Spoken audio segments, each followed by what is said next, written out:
Hi guys, in this video I will show you how to turn yourself into an anime character in just a few clicks. Here you can see several examples of before and after photos that I created.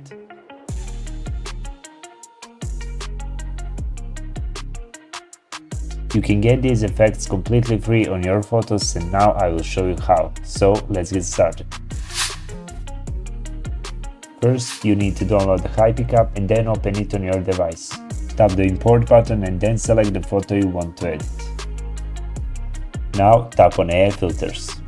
Here you can find many great AI filters that will turn an ordinary photo into a masterpiece in just a few seconds. I chose the anime filter and now I will explain to you how to use these AI filters.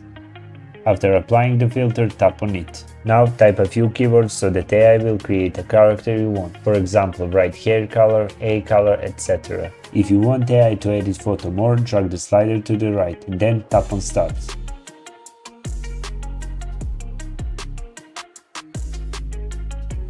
You can use any filter. The most important thing is to choose keywords that will describe you best.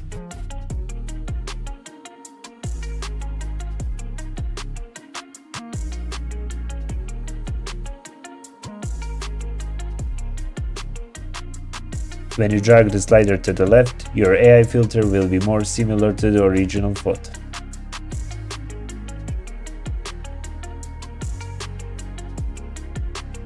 In the lower right corner, you can tap and see how the photo looked before editing. To save the image, tap the Save button in the upper right corner.